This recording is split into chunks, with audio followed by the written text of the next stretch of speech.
Pinceladas de arte. Distribuição Sinapse. O Enterro do Conde de Orgaz é a obra mais conhecida de El Greco.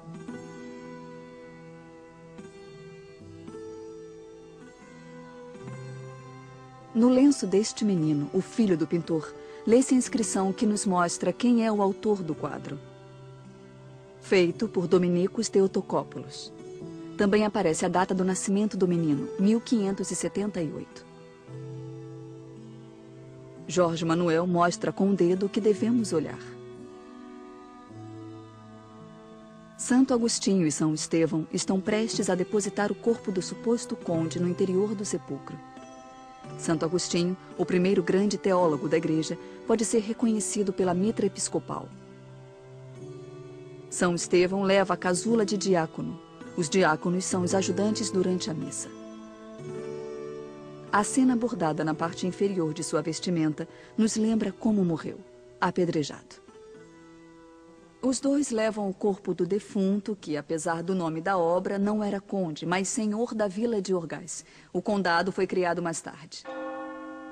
Chamava-se Dom Gonzalo Ruiz.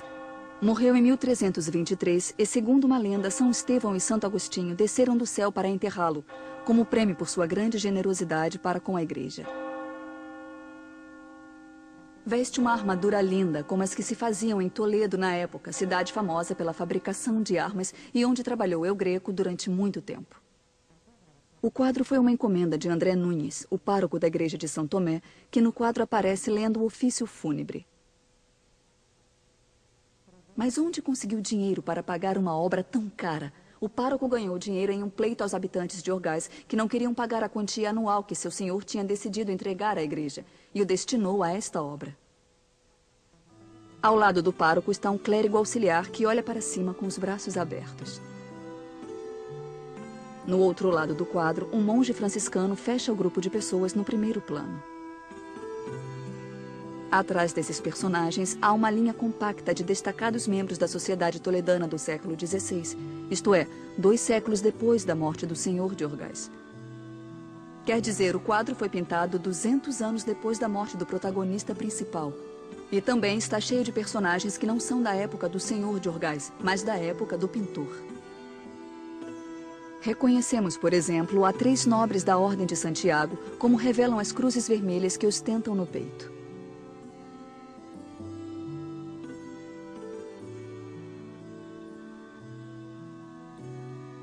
O sacerdote humanista Antônio de Covarrubias, amigo íntimo de El Greco,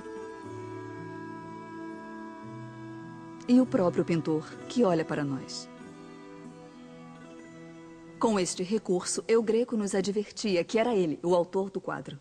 Em cima desta metade terrena se eleva outra metade celestial, conhecida como Zona da Glória, que desperta a curiosidade de alguns dos personagens que estão embaixo. Um anjo situado no centro da composição une as 2 metades. Leva a alma do defunto.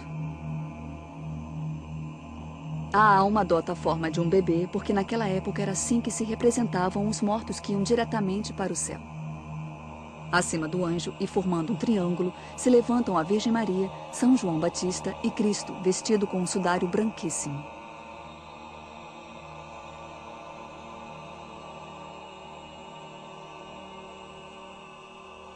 À direita de São João Batista podemos identificar a São Paulo, ao rei Filipe II e a São Tomás com um esquadro. A presença do monarca espanhol, que ainda não tinha morrido, entre esses santos era provavelmente um reconhecimento. Filipe II lutou muito pela unidade dos cristãos, sobretudo contra os protestantes. Ao outro lado, São Pedro, com as chaves do céu, acompanha a Virgem. Mais abaixo, 3 personagens do Antigo Testamento descansam em uma nuvem. São Davi, que toca a harpa, Moisés, que segura as tábuas dos 10 mandamentos, e Noé, que apoia a mão sobre a arca. Nós já vimos o quadro, mas querem saber o que há embaixo? Estão vendo. É a autêntica tumba do senhor de Orgaz. Desta forma, a obra tem um significado ainda maior. Obrigada, Greco, por essas pinceladas de arte. E já sabem, vocês têm um encontro marcado com o enterro do Conde de Orgaz na igreja de São Tomé de Toledo.